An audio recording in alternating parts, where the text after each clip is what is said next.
guys, welcome back to another video. My name is Jai and welcome to my channel. We are back with another video from Mr. Nightmare. 3 creepy stories happening during quarantine time. People still won't act a fool during these times. It's a shame. I hope everyone's staying safe, staying secure, being productive, and just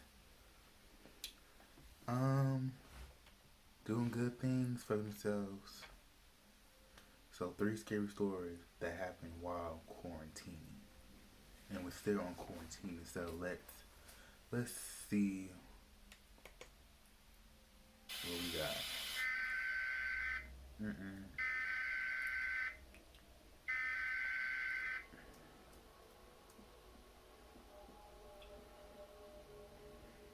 With all this quarantining madness going on because of COVID-19, my family and I have fled New York State to our Massachusetts lake house to avoid contact with other people.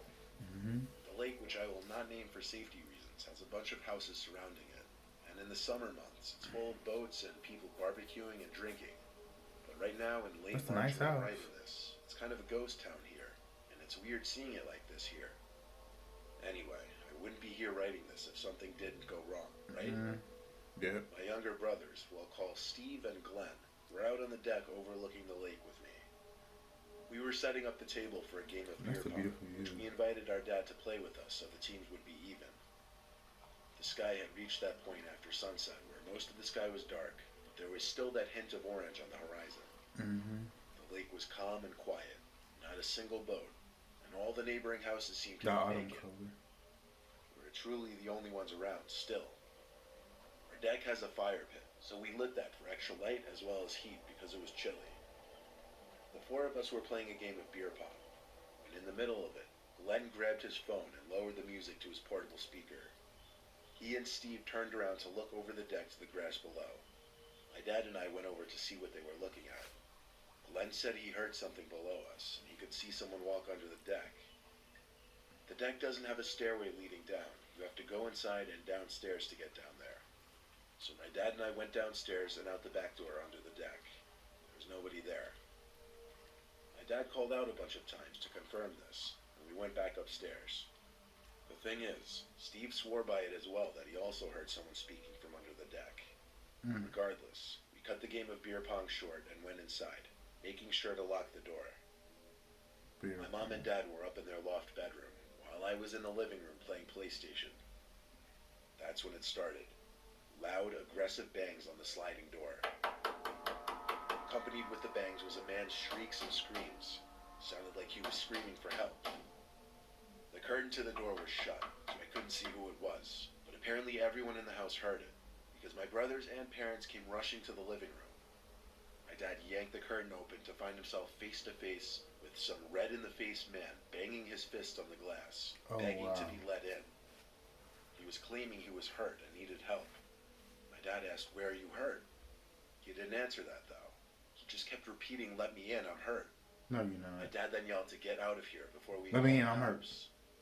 He yanked the blinds shut and told us all to shut and lock our windows if they were open. We all stayed in the living room together for a couple hours, just to be safe. We had a movie on in the background as we talked, but eventually with no other uninvited visitors Next thing you know, we all split off into our respective rooms for the night. the glass breaks. I was browsing YouTube videos in my bed when it happened. Oh, see? Crash of shattering glass so loud it See? made me jump out of my bed.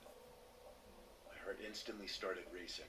I didn't know if I was the only one who heard it because I didn't hear my parents or brothers running out of their rooms. I picked up the phone and called my dad's cell. He picked up and whispered he heard it too, and to stay in my room and lock the door. Get your shotgun. I reminded him my door didn't have a lock. Of course, my room, while the biggest of my brothers, was the one room that didn't have a lock. He told me to hide in the closet and call my brothers while he called the cops. I heard footsteps outside my room in the living room area. I tiptoed to my closet and did my best to quietly open and close the door, but the damn hinges just had to squeak. I sat behind a big plastic bag and texted my brothers, who also heard the noise and each locked their doors. Yes, he put. It was the most tense moment of my life in that closet. The bedroom door opened, and I could see through the strips in the closet door. Someone walked to my bed and and sit at the edge of it. He then took off one of his shoes and started shaking it, as if to get something out of his shoe. He put his shoe back on, and his head actually turned to look at the closet door.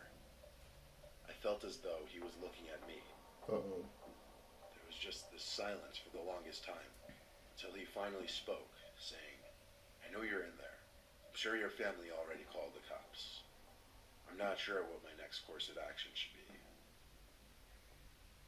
At that moment, I had to decide whether to stay in there or make a break for the door, and I chose the second option. I burst through the closet door, screaming as some kind of adrenaline boost. I made it to the door, expecting him to lunge for me and grab me, but he didn't. I ran up to my parents' loft and banged on the door. My dad opened it and let me in. I waited with them until the cops entered through the freshly broken back door. Then we left the room to meet them. The man who was sitting on my bed was no longer in the house.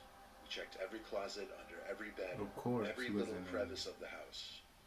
The cops recommended we tape a bunch of garbage bags over the door and shut the curtain, and also that we stay awake for the night. My dad stayed in the living room the whole night, and first thing in the morning he ran to Home Depot to buy a glass pane to fix the door. Stay awake? We're still actively quarantining in this house a week later. I'll send updates if the man returns.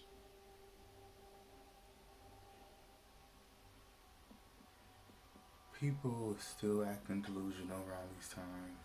I've been staying in my apartment in Jersey City during this coronavirus epidemic. My roommate has since gone home to Ohio to stay with her family during all of this, so I've been in the apartment alone. I've been mostly just watching new movies and shows. I try not to go out too much because my city is pretty bad right now. A couple days ago, I was running extremely low on food, so I had to make a mandatory grocery run.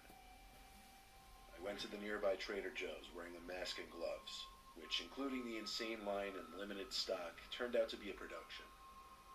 On my walk home in the dark, I realized the streets were even quieter than they were the last time I went shopping, just a week before.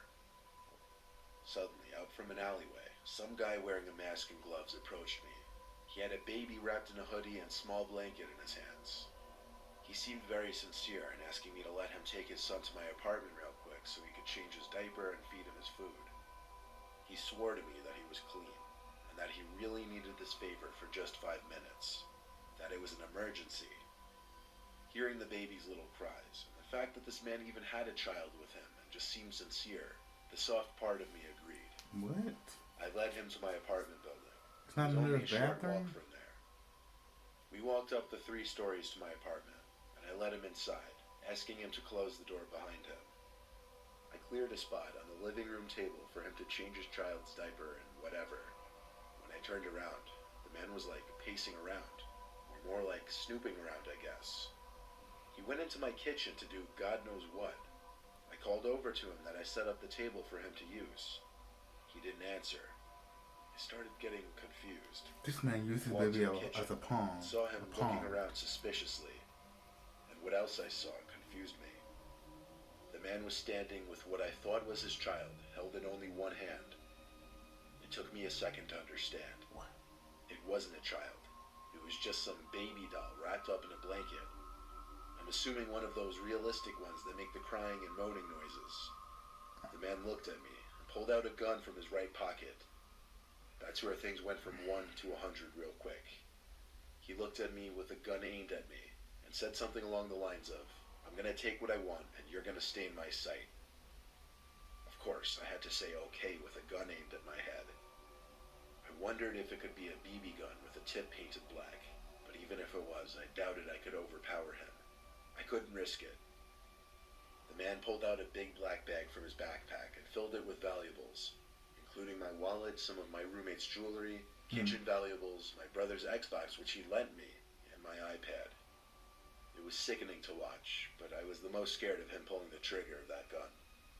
He filled his bag and threw the fake baby in it as well, then he left. I called the cops first thing. They came and helped me in contacting the building owner to see the CCTV footage from the halls. Of course, upon seeing the footage, it didn't help much. The man's face was covered by a mask, making it near impossible to even discover who he was. All I can do is urge everyone to be careful, not to trust anyone, I won't stay indoors until all of this is over. Ring, ring, red flag. Oh, I need to change my baby. Can I come to your house? Like, what? The past month, I've been quarantining in my apartment alone with minimal outside contact because of the virus. My apartment is the downstairs floor of a two-family house. The upstairs occupant isn't the landlord. He's just another tenant. I'm actually decently acquainted with the guy. His name's Rico. To be honest, he's a bit odd, though. Of course, I hadn't seen Rico because I've been quarantining. I do still have to wake up early in the morning, though, for work, which I report to on my laptop now. A week ago, Rico started making a lot of noise one night. Late night, actually. I was in bed. It was like past 12. I had to be up early. And all of a sudden, I just start hearing constant thumping noises coming from the upstairs level of the house. It sounded like Rico was stomping around in boots or something. I waited for it to hopefully end eventually, but it just kept going on and on and on. Over 20 minutes of the stomping. I was so frustrated that I got up to knock on his door outside. I knocked a few times loud enough for him to hear. He never answered. I gave up and went back to my room, though. Thankfully, the noise had stopped. I wasn't sure if he heard my knocks and stopped because of that or what, but I didn't care much. I fell into a deep sleep for some time, till I awoke in my dark bedroom. The clock read 2:30 something. I didn't know what exactly woke me up at first.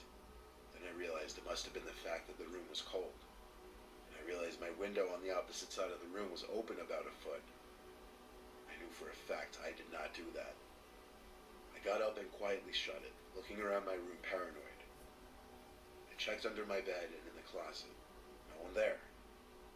It's not like anyone could fit through that opening in the window, but someone actually went out of their way to open that, and that terrified me.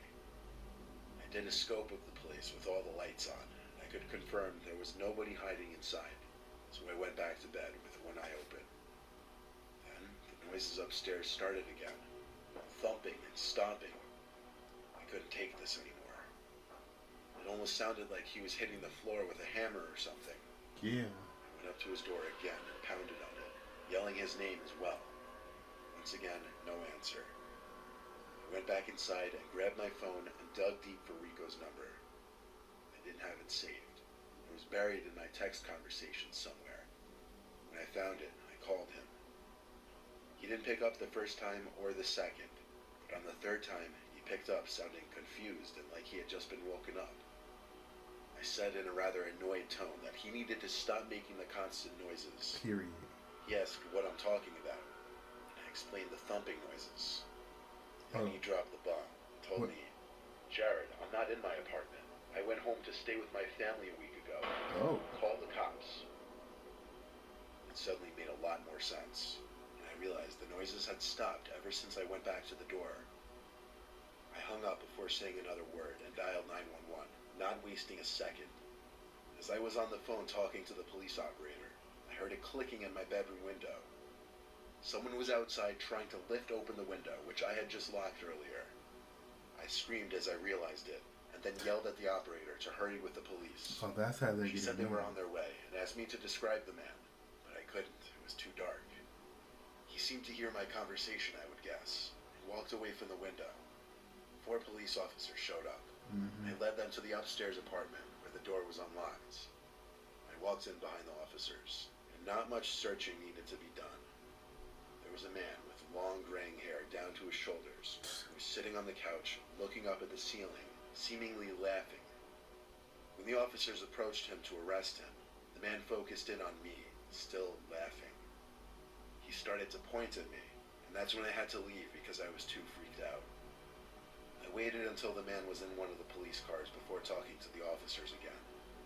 I locked Rico's door, and the cops just told me to keep a good eye on the place for the time being. Shoot, I would invite somebody over, at least.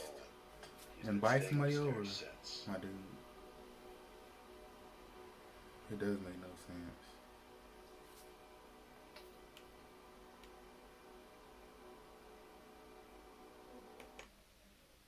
It does not make any sense how during this time people still want to act a fool. And it's a virus going on supposedly, you know what I'm saying? You gotta stay safe. Crazy people taking advantage of that. And the second video, don't trust nobody. Oh, I gotta see my baby. Can I come to your apartment? Find the closest bathroom, the closest grocery store, whatever you need to do. But no, but you will reap what you sow. Karma. Yeah. So thank you guys for tuning in to this video. Like, comment, subscribe. Tell me what story stuck out to you the most. And until next time, stay safe, you guys. Be stable, be productive. It's your life. Do what you want and do it positively. Peace.